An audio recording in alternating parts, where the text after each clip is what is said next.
څومره حیرانتیا ده د دوی حوصلې ته چې د عذاب زغملو ته تیار دي.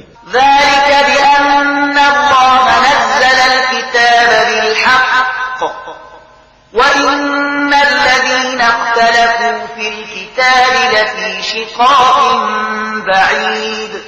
دا ټول کارونه ځکه وشول چې الله خو له حق سره سر تر پایه برابر کتاب نازل کړی، مګر کوم خلکو چې په کتاب کې اختلافونه منځته راوړل هغوی په خپلو لانجو کې له حق نه ډیر لرې لاړل.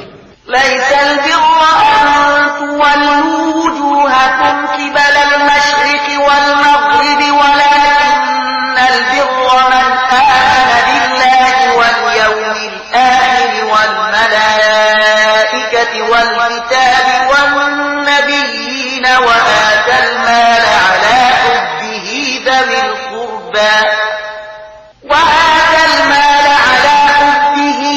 القربى واليتامى والمساكين وابن السبيل والسائلين وفي الرقاب وأقام الصلاة وآتى الزكاة والموفون بعهدهم إذا عاهدوا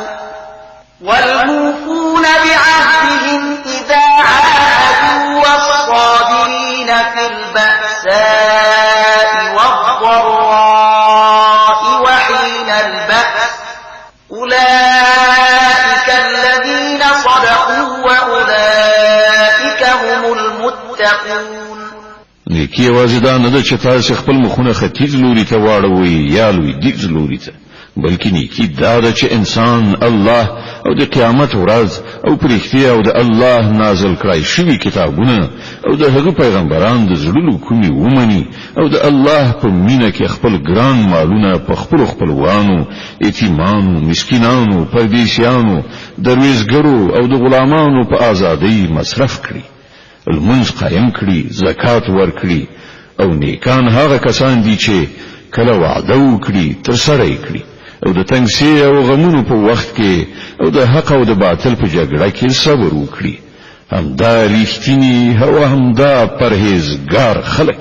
يا أيها الذين آمنوا كتب عليكم القصاص في القتلى الحر بالحر والعبد بالعبد والأنثى بالأنثى فمن عفي له من أخيه شيء فاتباع بالمعروف وأداء إليه بإحسان ذلك تخفيف من ربكم ورحمة فمن اعتدى بعد ذلك فله عذاب أليم.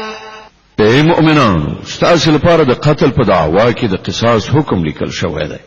آزاد د آزاد په مقابل کې وژل شي او غلام د غلام په بدل کې او خځه د خځې په بدل کې.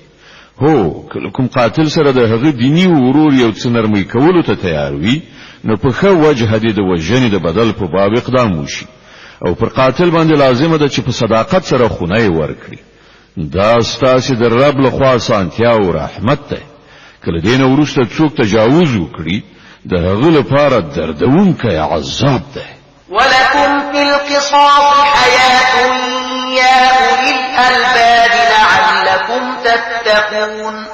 وخياران ستاسو لپاره په قصاص کې ژوند ده، په کار ده چې له دې قانون نه سر ونه غړوي.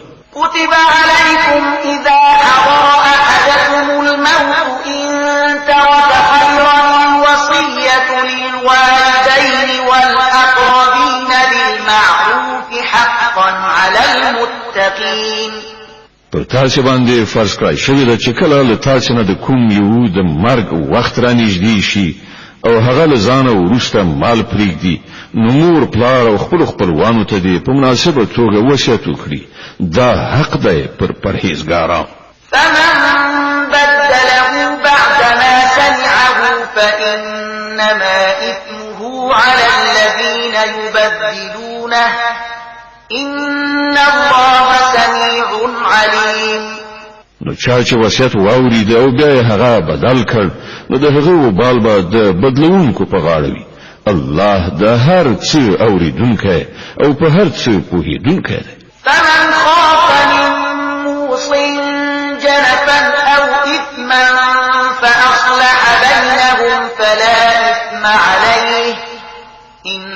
الله غفور رحيم. البته کله چا سره دا اندېښنه وي چې وصیت کوونکی په ناپوهۍ یا په قصدي توګه حق تلفي کړې ده او هغه د دې موضوع د اړوندو کسانو په منځ کې روغه وکړي نو پر هغه باندې هیڅ وبال نشته.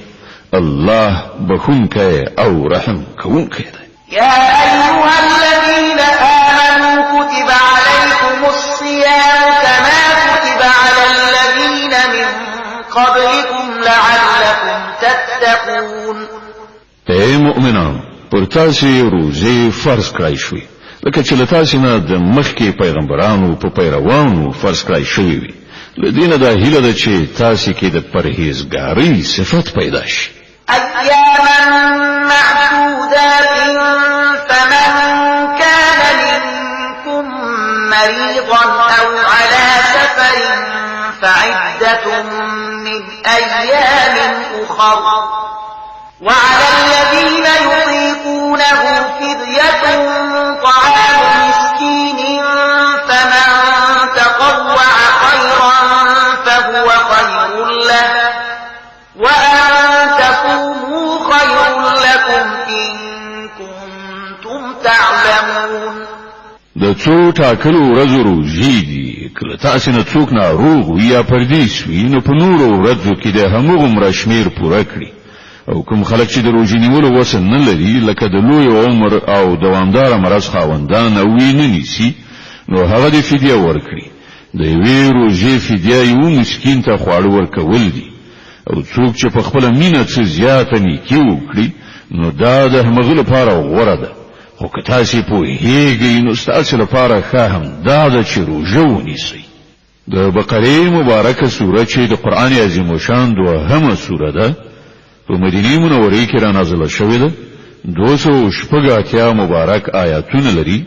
تلاوت او پښتو ترجمه یې له 115 آیات څخه اوري.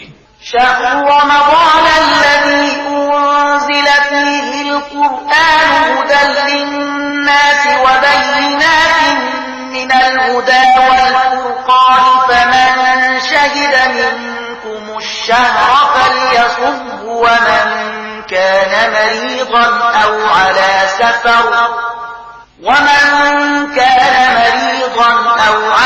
سفر فعدة من أيام أخر يريد الله بكم اليسر ولا يريد بكم العسر ولتكملوا العدة ولتكبروا الله على ما هداكم ولعلكم تشكرون. رمضان هغه میاشت چې په هغه کې قرآن نازل کړی شو چې د انسانانو لپاره لسره تر پای هدایت ده او داسې څرګندې لارښودنې پکې دي چې د سمې لارې ښوونکي او د حق او باطل یو له بله په ډاګه بیلونکي دي. له دې کبله څوک چې له دې وروسته دا میاشت ومومي پر هغه لازمه ده چې دا ټوله میاشت روژه ونیسي او که څوک ناروغ یا مسافر وي نو هغه دې په نورو ورځو کې د روژو شمیر پوره کړي. الله پر تاسو آسانتیا راوستل غواړي سختی راوستل نه غواړي. له دې عمله تاسو ته دا طریقه ښودل کیږي ترڅو تاسو د روژو شمیر پوره کړئ شي او په کوم هدایت چې الله تاسو سرلوړي کړی په هغه سره د الله لوی وستایي او شکر کوونکی اوسئ. وإذا سألك عبادي عني فإني قريب أجيب دعوة الداع إذا دعاني فليستجيبوا لي وليؤمنوا بي لعلهم يرشدون. او اے پیغمبره زما بندگان کله تانه زما په باب پوښتنه وکړي نو هغه ته وایي چې زه ورته ډیر نږدې یم. بلونکی چې کله ما وبلی زه د هغه بلنه اورم او جواب ورکوم نو هغه ته خایي چې زما بلنې ته لبیک وایي او پر ما باندې ایمان راوړي. ته دا خبره هغه ته واوروه کېدای شي چې هغوی سم لاره ومومي. أحل لكم ليلة الصيام الرفث إلى نسائكم هن لباس لكم وأنتم لباس لهن علم الله أنكم كنتم تختانون أنفسكم فتاب عليكم وعفى عنكم فالآن وابتغوا ما كتب الله لكم فالآن باشروهن وابتغوا ما كتب الله لكم وكلوا واشربوا حتى يتبين لكم الخيط الأبيض من الخيط الأسود من الفجر ثم أتموا الصيام إلى الليل ولا تباشروهن وأنتم عاكفون في المساجد تلك حدود الله فلا تقربوها كذلك يبين الله آياته للناس لعلهم يتقون. ستاسو لپاره د روژې په شپو کې خپل مېرمنو سره یو ځای کېدل روا کړی شوي دي. هغوی ستاسو جامه او تاسو د هغو جامه یاست. الله ته څرګنده شوه چې تاسو په پټه پټه له خپلو ځانونو سره خیانت کوئ، خو هغه ستاسو ګناه وبخله او در تیر شو. اوس تاسو له خپلو مېرمنو سره د شپې یو ځای شي او کوم خوند چې الله تاسو ته روا کړی دی هغه واخلئ. همدارنګه د شپې له مخې خورئ څښئ تر هغه وخته چې د شپې د ترږمۍ له تورې لیکې نه مو د شپې د داغه څړیکه تر سترګو شي. له هغه وروسته دا هر څه پرېږدئ تر شپې پورې خپله روژه بشپړه کړئ. او کله چې تاسو په جماعتونو کې څیله یاست یعنې اعتکاف کوئ نو د خپلو مېرمنو سره نږدېوالی مه کوئ. دا د الله وضع کړي حدود دي، دې ته نږدې مو ورځئ. دغه شان الله خپل حکمونه خلکو ته په ډاګه څرګندوي، ښایي چې هغوی له ناوړه چلند نه ځانونه وژغوري. ولا